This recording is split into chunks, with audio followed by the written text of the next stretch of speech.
ذلك من أنباء الغيب نوحيه إليك وما كنت لديهم إذ أجمعوا أمرهم وهم يمكرون وما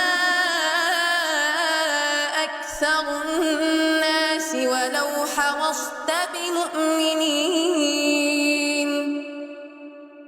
وما تسألهم عليه من أجر إن هو إلا ذكر للعالمين وكأين من آية في السماوات والأرض يمرون عليها وهم عنها معرضون وما يؤمن أكثرهم بالله إلا وهم مشركون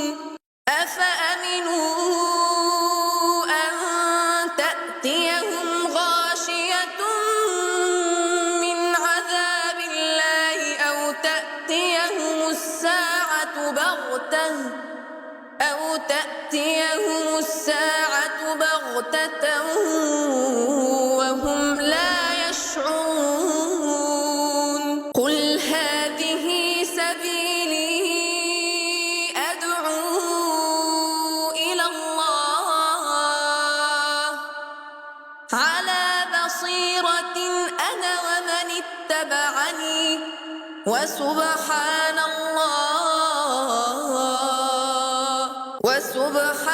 الله وما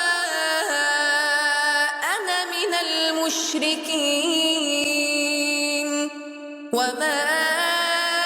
أرسلنا من قبلك إلا رجالا نوحي إليهم من أهل القرى أفلم يسيروا في الأرض فينظروا كيف كان عاقبة الذين من قبلهم ولدار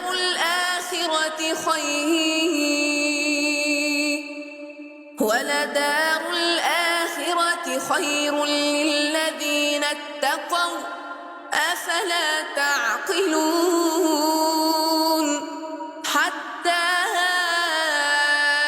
إذا استيأس الرسل وظنوا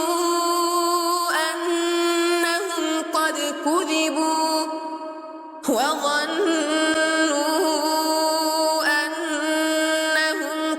كذبوا جاءهم